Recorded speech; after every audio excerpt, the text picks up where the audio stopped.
All right, so thank you. Yes, my name is Courtney. I'm a financial educator with MSU Federal Credit Union. Definitely ask questions in the chat today. I know there's a lot going on with investing. It's a super popular topic right now. So I can't really give investing advice, but I'm going to give out information, some basics, things to think about. And then if there's any questions that are asked that I'm not able to answer, I'll just follow up later and make sure I get those back to you.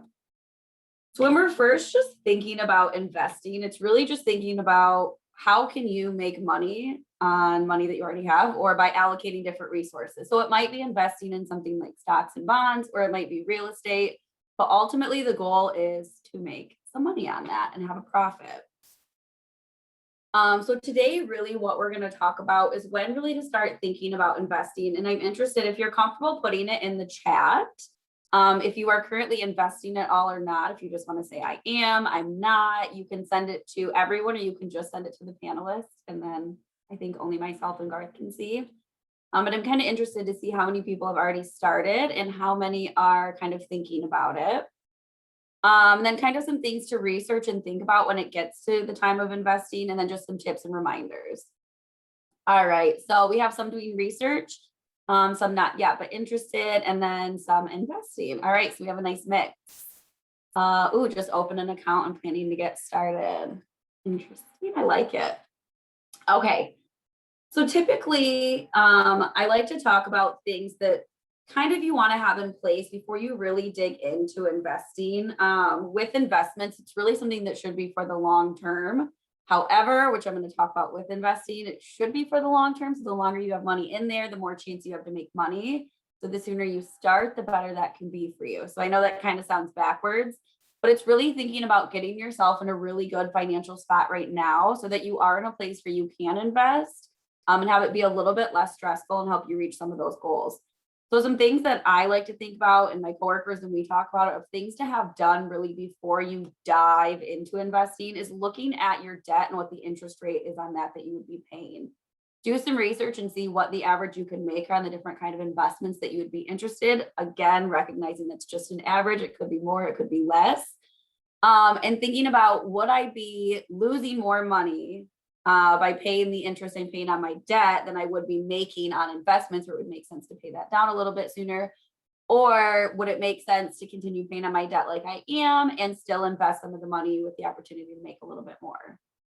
I think it's really important to also have some sort of savings at first. If a lot of times when you have funds in investment, it can be a little bit harder to pull those out or access them, especially depending on the type of investing that you're doing. So having set money that you can pull out, that's liquid, that you can have when you need it, is super important. And then making sure you're emotionally ready. So investing can resemble gambling. It can be something that can take over your whole day, depending on the type of investing that you're doing again. But knowing if you are emotionally ready or if that's going to ruin your day, you're going to check it first thing in the morning. If you're down a little bit, oh my gosh, you're just going to be stressing, checking till it goes up. If it doesn't go up, what are you going to do? It can become this cycle. So making sure that you are in a good headspace before you invest can help you, one, make it a more enjoyable experience, but two, help you keep making informed decisions. A lot of times when we react on emotion, it's not always the best thing to do. And then if you have an employer that is going to match contributions that you have to retirement, so a defined contribution match, this could be to a 401k, 401b, but where they are going to match that money that you're putting into a retirement account that is going into an investment, which you can vary how risky or how non-risky that's going to be. If you're getting a match on those funds, you're basically getting free money. So it makes so much sense to donate as much as you can or contribute as much as you can to that you're getting that full match, even if you don't maybe have some of these other things set aside. So with that, it's really looking at like, what is a 401k? A lot of times people think of that as, oh, it's saving for retirement. That's not very fun, which saving for retirement, I mean, really isn't the most fun topic ever to talk about. But when you think about it, it's money that is coming out of your paycheck, typically without you having to think about it. Yes, you do set a percentage and kind of keep track of that, but you're not taking money out after you get funds put in your account and then having to decide, do I want to put this $100 into a 401k?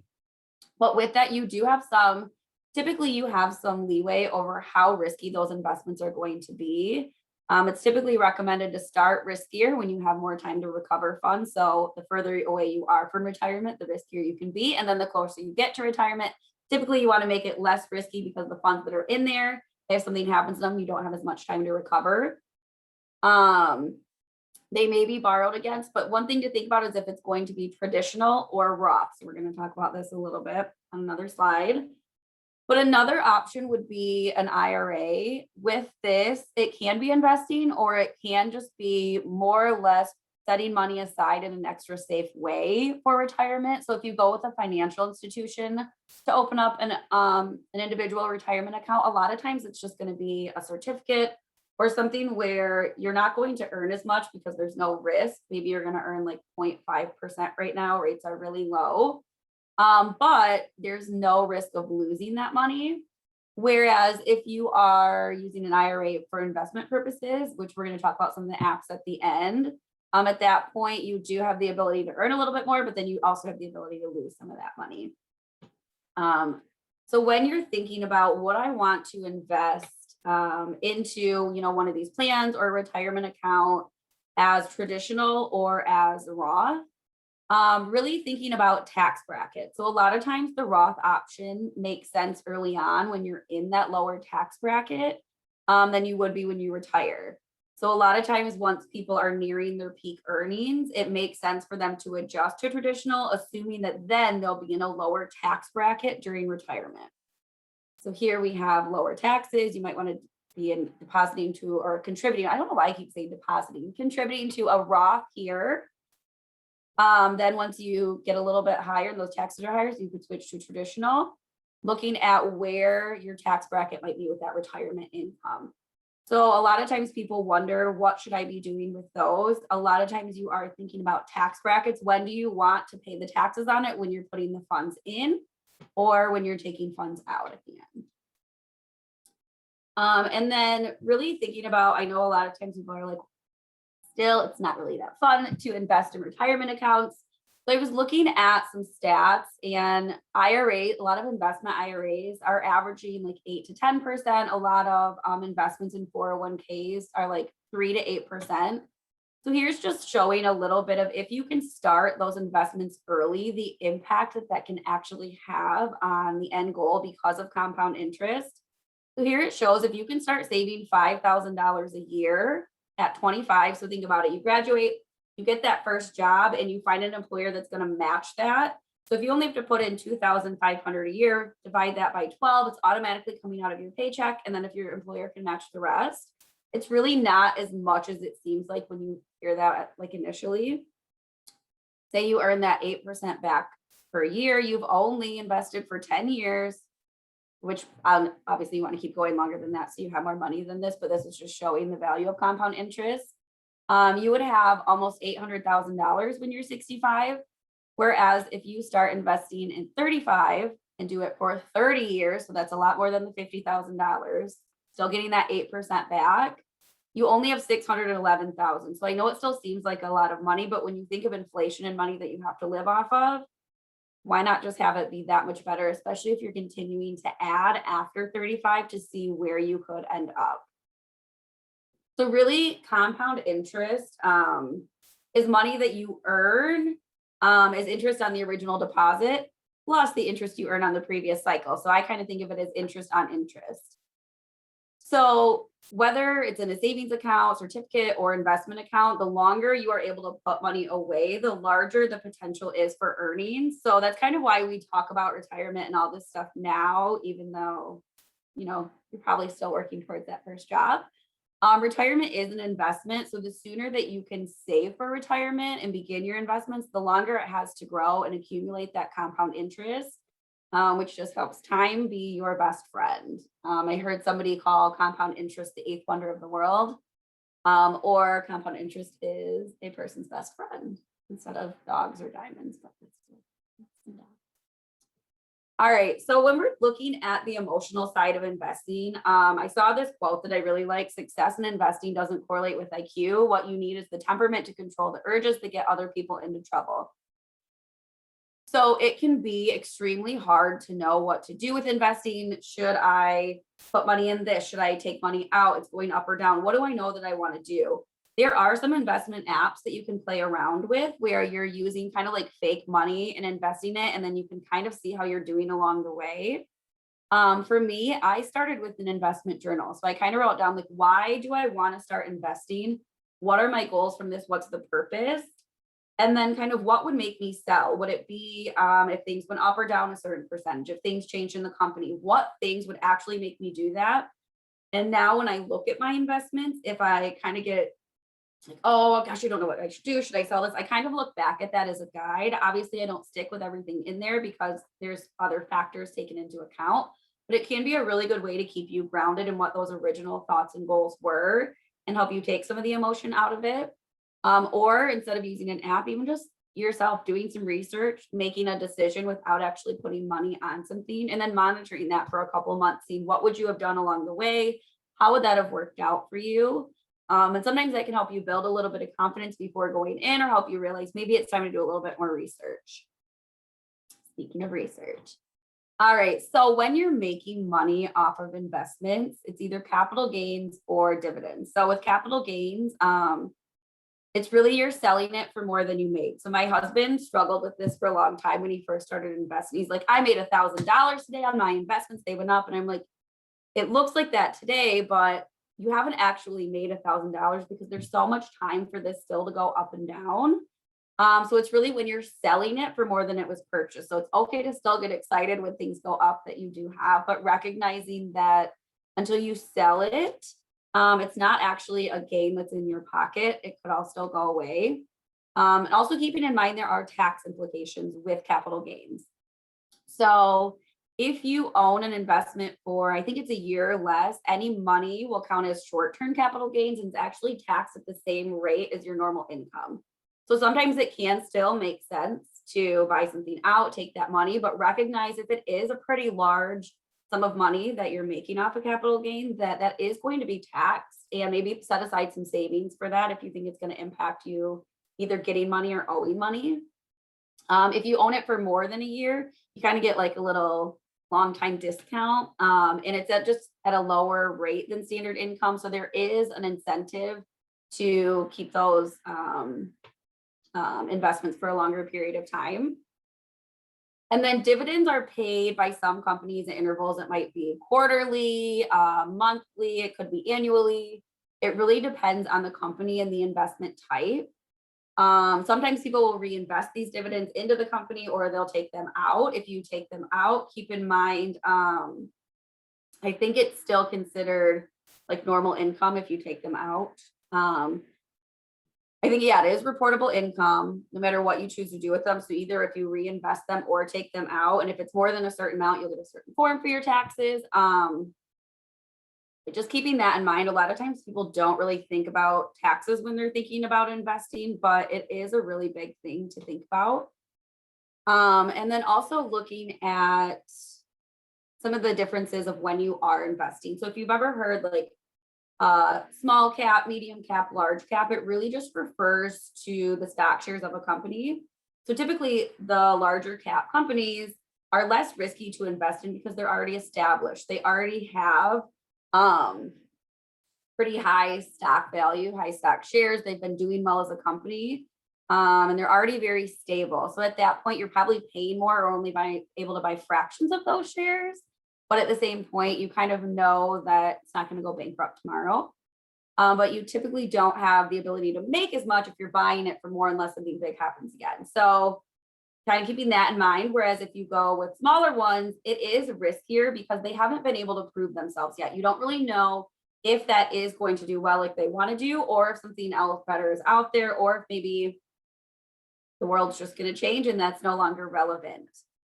So that's why, low risk, low return. So if you go with some of those larger ones, it is less risky, but you probably won't get the same in return.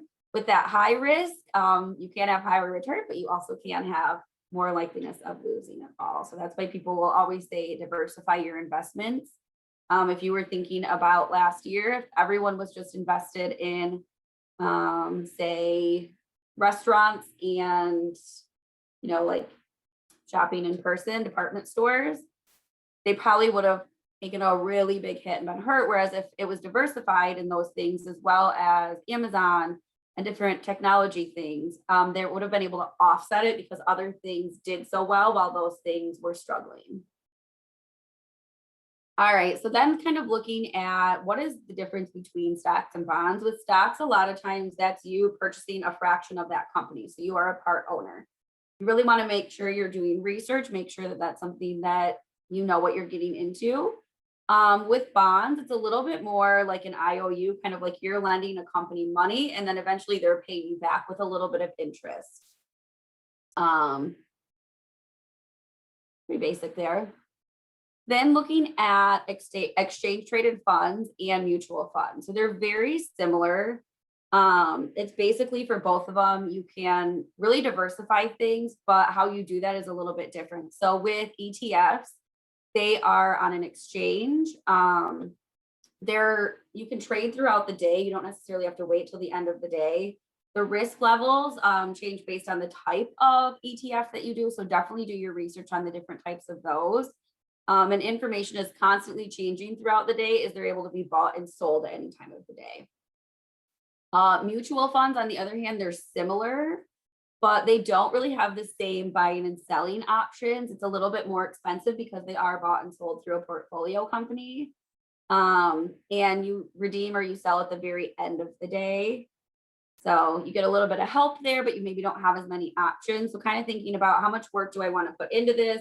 Do I want it to be something I'm monitoring all day? Is it something where I want a little bit more help? And really there's going to be focal points for that. And if there's any questions, throw them in there. And again, do your own research on all this, but it's just some basic information to know. So next, you've probably seen a lot about the S&P 500. I feel like that's been all over lately, but really just thinking about what these actually mean.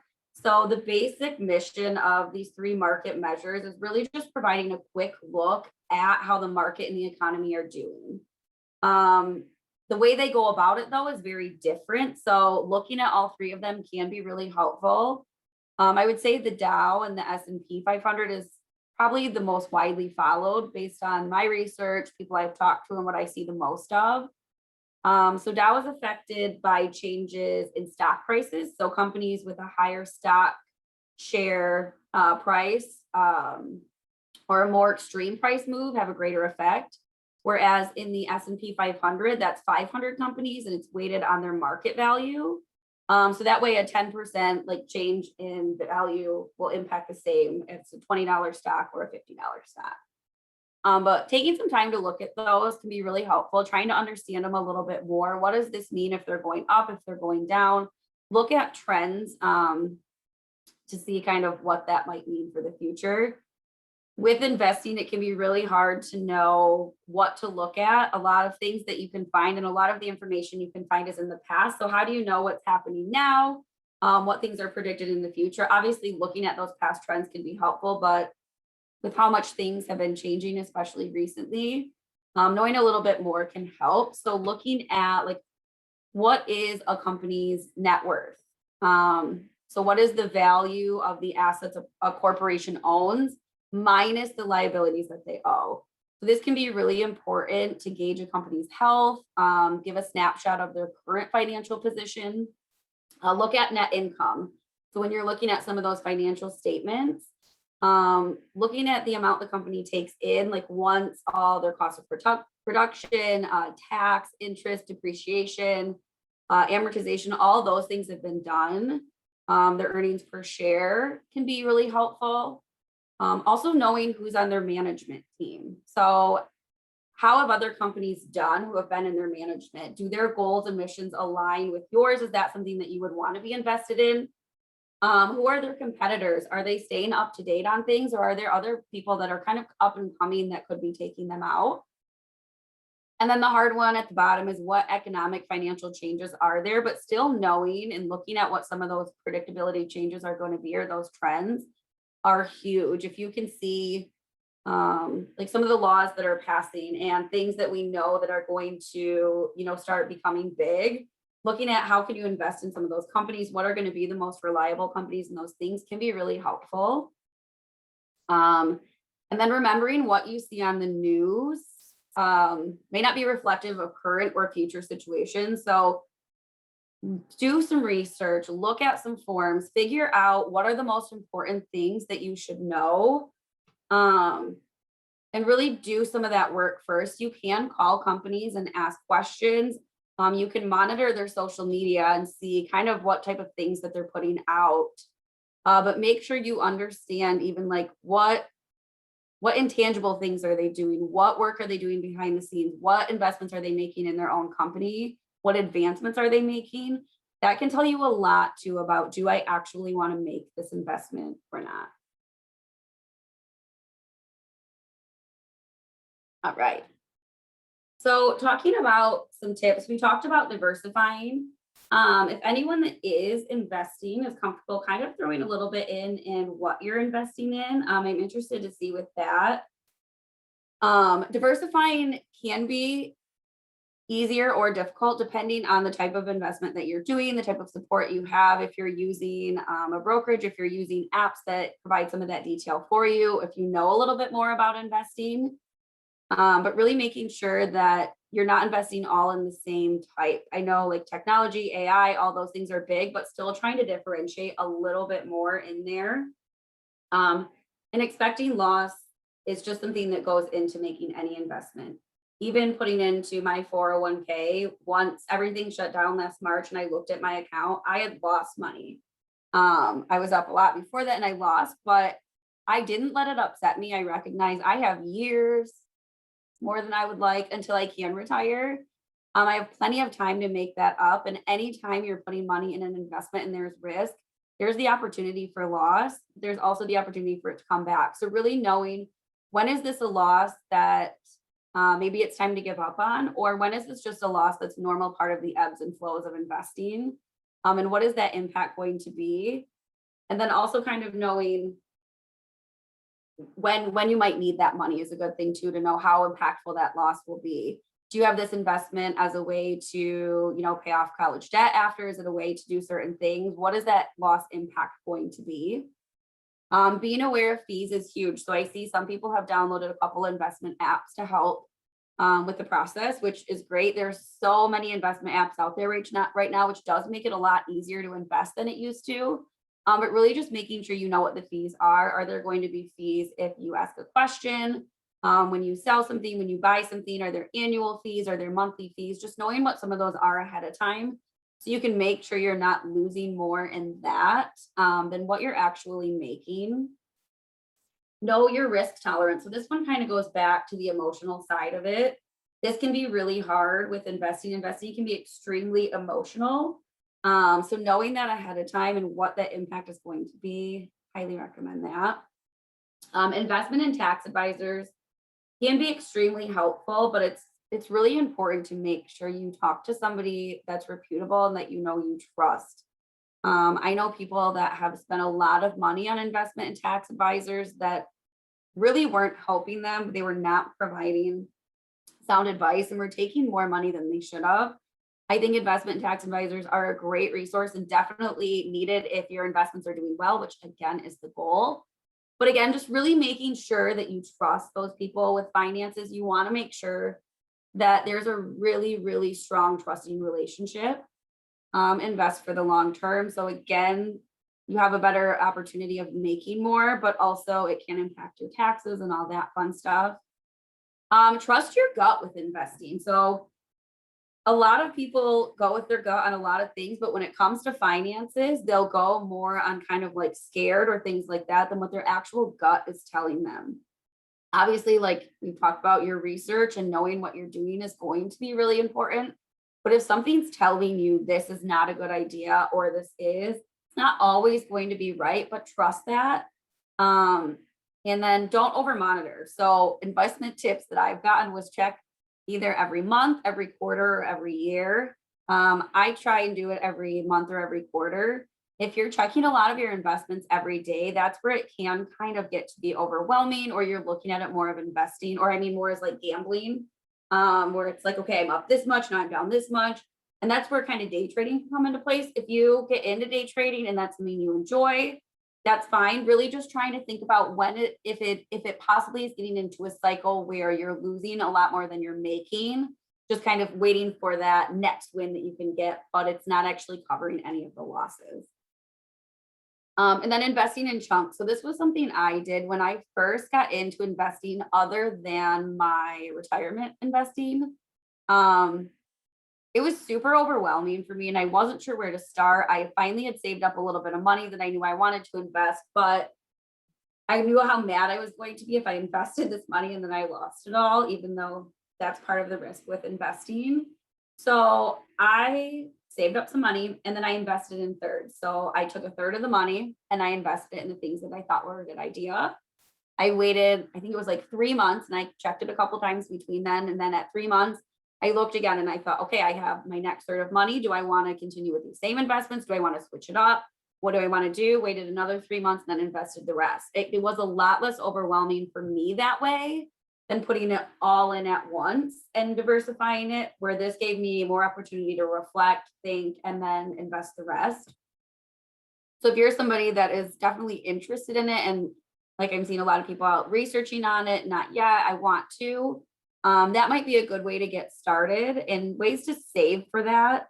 Even just putting away like $1 a week. Anytime you get paid, making sure you're putting money in an emergency savings. Maybe you put, $10, $15 in emergency savings and 2, 3 in an investment one.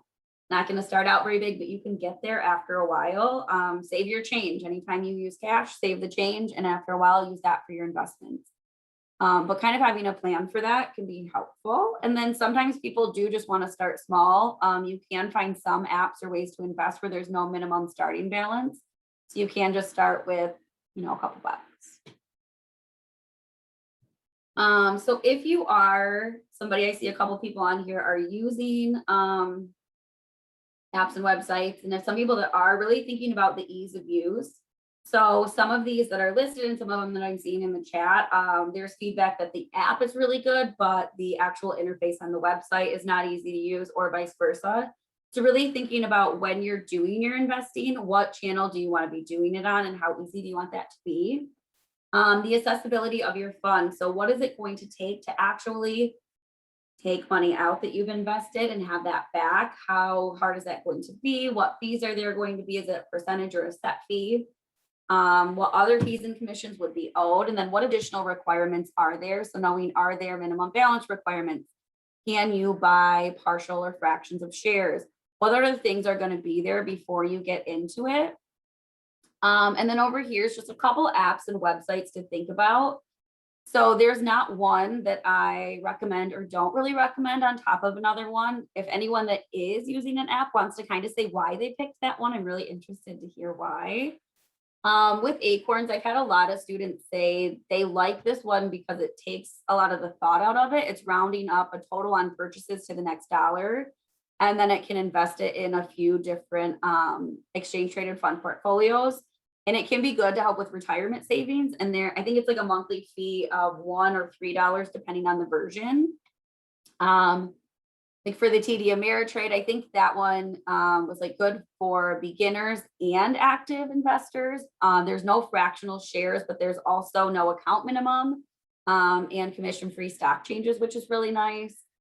I'm trying to think of a couple other ones, like SoFi would be fee-free automated invested, and you can do active trading. So if you're somebody who thinks you want to be on there a little bit more, be more active and not do the passive investing, kind of like I was talking about, where I cannot check it every day or it would take over my life. That might be a good one for you. Let's see. If you're interested in cryptocurrency, I know Robinhood and Webull can allow you to do that. I think Webull also lets you to set up investment IRAs. And okay. And then there's also some good podcasts. These ones, I have not listened to every one. I found this list on the balance, but sometimes when you're learning about investing, it can be a lot. It can make your brain hurt. It can kind of be hard trying to figure out everything and what you should be reading, what you should be listening to, what stance to take. And sometimes looking online and listening to all that can be overwhelming. So podcasts can be a really good way to kind of break it up, kind of get the information in a different way. Um, I might regret saying this. So TikTok also has some investing tips and advice, and sometimes they can break things down in an easy to understand way. I will say with TikTok, there is a lot of financial advice or information on there that people are just putting on there. You should not trust everything that you hear, see songs on there for financials or investing. But if there's something that you're having a really difficult time understanding, sometimes you can go there and see it broken down in a really easy way, or looking for it in a podcast or a quick YouTube clip or something that it's not just trying to read it. Because I know sometimes, at least with me, that I can kind of go in a cycle and I have to reread it like 5 times to see did I really understand that. So these are some good ones to check out. So investing through your bank. So Ally, not the greatest interface, but getting money in and out is easy. So that's great. So convenient. So that's kind of looking at that ease of accessibility. It might not be the easiest to use. However, it's giving you the opportunity to already start investing and doing it in a way that it's not hard for you to keep track of it. It's not hard for you to access the funds and see what's happening. So I think that works out really well. I'm curious, has anyone listened to any of these podcasts? I've only listened to a few of them, so I can't back them all up. But I wonder if the investor podcast or the college investor would be a good one, as it's for young investors. All right. So that's really a majority of the investing that we're going to talk about today, because I wanted to save time for questions. I know with investing, there is typically a lot, but it's pretty quiet in the chat today. So if you do want to read more on investing, if you go to our Financial 4.0 app or website, there is an investing category. There also are some investing quizzes and then some calculators that can help you do a little bit of math. But look on other websites too for investment calculators that you can use depending on what type of investments you're looking into. Again, it's not guaranteed, but it can give you a really good idea of where you might or you could end up. If you go to the website too, also check out right now, there is a quiz up through the end of August that you can take to be entered to win a $25 gift card. Who doesn't want free money? But yeah, thank you so much. That's really the information that I have on investing for you today. And then I will hang out so I can answer any questions.